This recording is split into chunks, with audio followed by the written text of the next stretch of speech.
Welcome to my channel. وہ جانے کے لیے اٹھ کھڑا ہوا تو پری نے کن آنکھوں سے اسے دیکھا۔ اس نے لباس تبدیل کر لیا تھا۔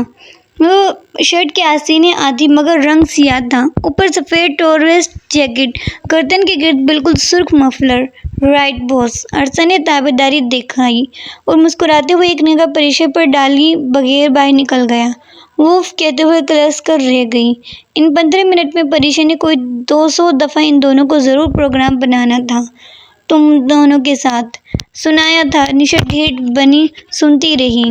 عرصہ کو البتہ حیرت ہوئی تھی۔ یہ پریشا آپی کی کوئی لڑائی ہوئی ہے افق بھائی سے؟ وہ تو اتنے کیئرنگ اور سویٹ ہیں۔ یہ صدیوں کی داستان ہے، تمہیں ایک شام میں سمجھ نہیں آ سکتی؟ نشا نے آہ بھر کر کہا۔ ہیئر برش کرتے پریشا کے ہاتھ ایک لمحے کو تھمے۔ وہ اندر سے کانپ کر رہ گئی۔ پلٹ کر شاہ کی نظر نشا پر ڈالی اور دوسری اپنی نگاہ میں انگلی میں موجود انگوٹھی پر۔ نشا نے لاپرواہی سے کندھے اچک دیے۔ عرصہ کے سر کے اوپر سے سب کچھ گزر گیا۔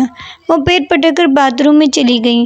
نشا کی بات پر وہ عموماً مانا نہیں کرتی تھی، مگر اب اس کے پاس کوئی دوسرا راستہ نہ تھا۔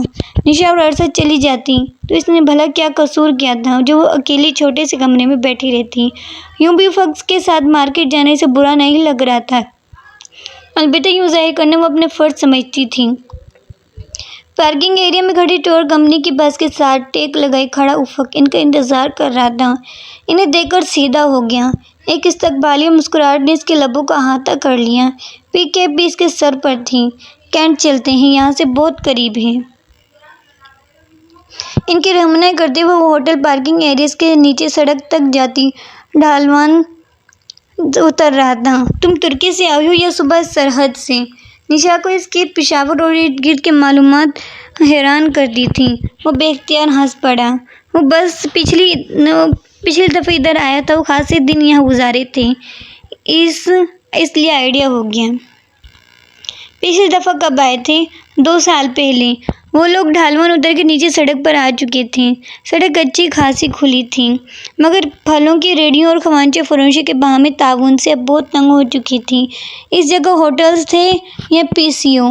2 سال پہلے کیا سیر و سیاحت کے لیے آئے تھے؟ ریہڑیوں نے دونوں اطراف میں کھڑی سڑک پر راستہ بنا کر چلنا بہت مشکل تھا، پھر بھی وہ بہت دھیان سے ان دونوں کی گفتگو سن رہی تھی۔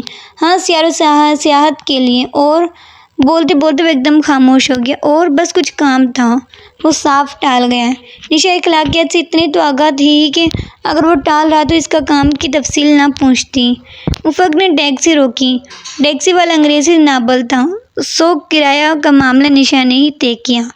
کینٹ کی خوبصورت دکانوں سے باہر آہستگی سے چلتے ہوئے چاروں خاصی دیر تک ونڈو شاپنگ کرتے رہے، پھر عرصہ ان کو چھوڑ کر سعید بک بینک کی طرف چلی گئی۔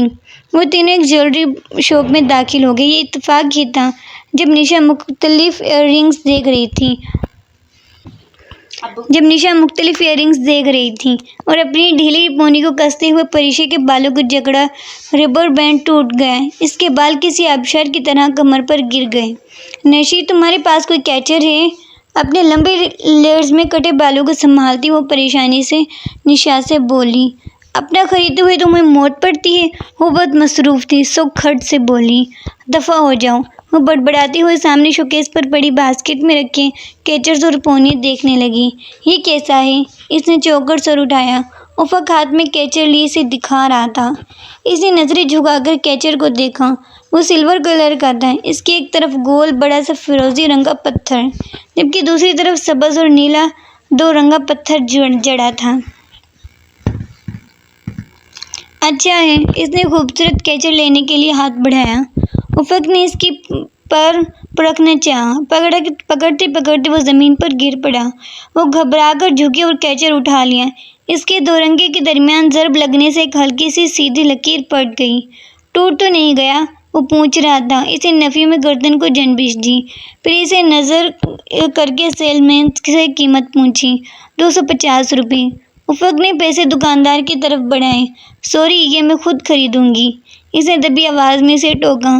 میں اس لالچ میں تمہیں ایک گفٹ کر رہا ہوں کہ کل تم بھی مجھے کوئی چیز گفٹ کرو گی۔ میں گفٹس نہ لیتی ہوں نہ دیتی ہوں۔ اس نے پرس سے پیسے نکالا۔ مگر میں دیتا بھی ہوں اور لینا بھی پسند کرتا ہوں۔ وہ بزدل تھا۔ اسے نظر انداز کرتے ہوئے اس نے پیسے سیلز مین کو تھمائے۔ خاکی لفافے میں پیک کیا گیا کیچر نکال کر بالوں میں اور نشا کی طرف آ گئے۔ عرصہ کے آنے اور نشا کی شاپنگ مکمل ہو جانے کے بعد وہ لوگ باہر نکل